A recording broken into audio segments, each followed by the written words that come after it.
Bismillahirrahmanirrahim. Assalamualaikum warahmatullahi wabarakatuh.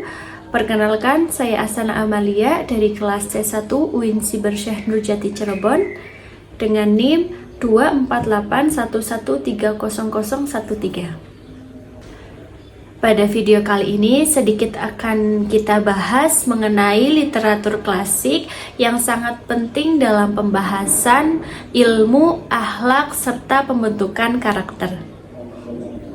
Di era digital saat ini, pemahaman mendalam mengenai etika menjadi pondasi yang sangat krusial bagi kita semua.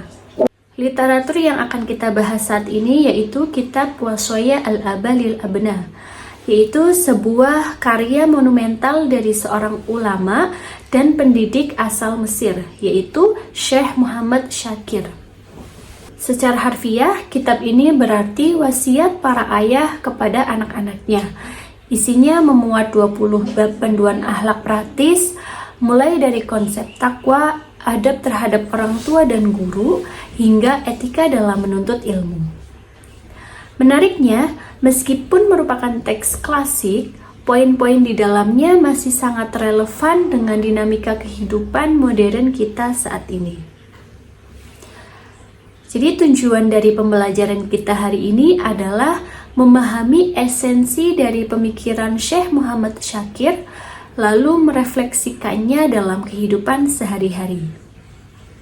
Baik, di sini akan saya sedikit membahas mengenai salah satu bab yang terdapat dalam kitab Wasaya al-Aba lil Abna, yaitu bab yang ke-14. Bismillahirrahmanirrahim. Qala al-musannifu radhiyallahu anhu, ad-darsur rabi'a asyara, pelajaran ke-14, fi fadilatil iffati, dalam keutamaan iffah. Al-iffatu, iffah, ya bunayya, wahai anakku, min akhlaqil ahbari wa min sifatil abrari. Iffah adalah sebagian dari akhlak orang-orang yang mulia dan termasuk sifat orang-orang yang beramal baik. Fahmil nafsaka ala takhalluqi biha. Sebab itu, engkau harus memiliki akhlak yang mulia. Hatta tasyira malakatan rasikhatan fika. Agar menjadi suatu watak yang tertanam dalam jiwamu.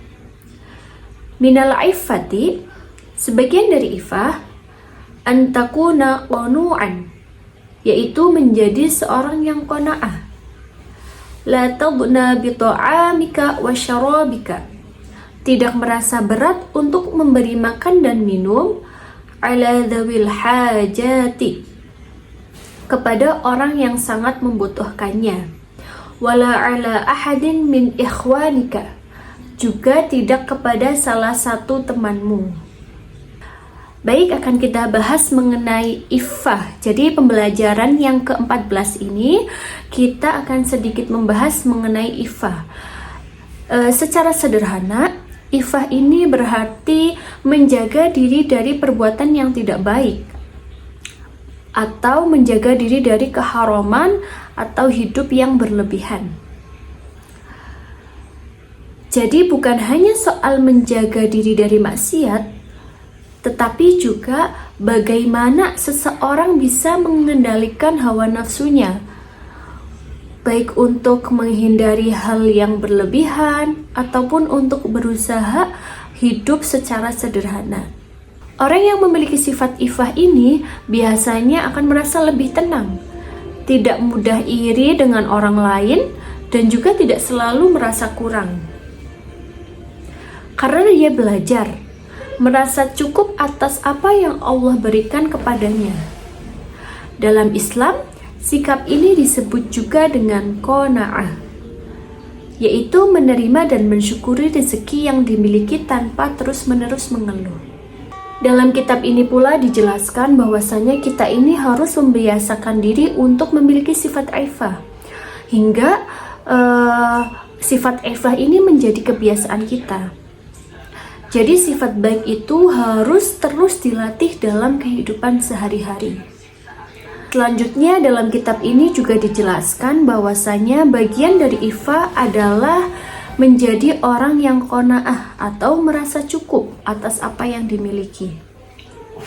Artinya kita tidak boleh pelit atau berat hati ketika membantu orang lain, terutama dalam hal makanan, minuman, ataupun harta yang lainnya, khususnya untuk membantu orang yang sangat membutuhkan.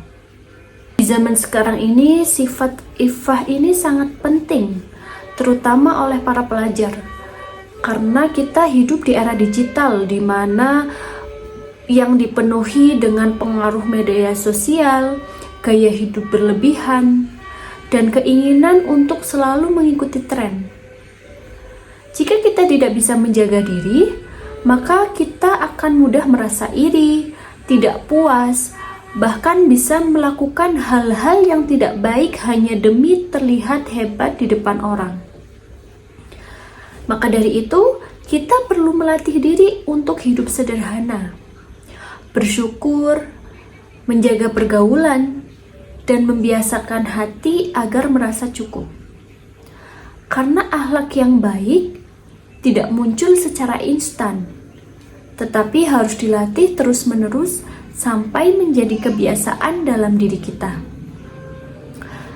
Jadi kesimpulan dari pembahasan kali ini adalah iffah merupakan akhlak mulia yang mengajarkan kita untuk menjaga diri, hidup qanaah, serta peduli terhadap orang lain. Dengan demikian, sifat ini seseorang akan menjadi pribadi yang lebih baik, dihormati dan dicintai Allah Subhanahu wa Ta'ala. Semoga setelah kita mempelajari materi kali ini, kita bisa menjadi pribadi yang lebih baik, menjaga diri, hidup sederhana, serta peduli terhadap sesama. Karena akhlak yang baik bukan hanya dipelajari, tetapi juga harus dibiasakan dalam kehidupan sehari-hari. Mungkin itu saja yang bisa saya sampaikan. Kurang dan lebihnya mohon maaf. Wassalamualaikum warahmatullahi wabarakatuh.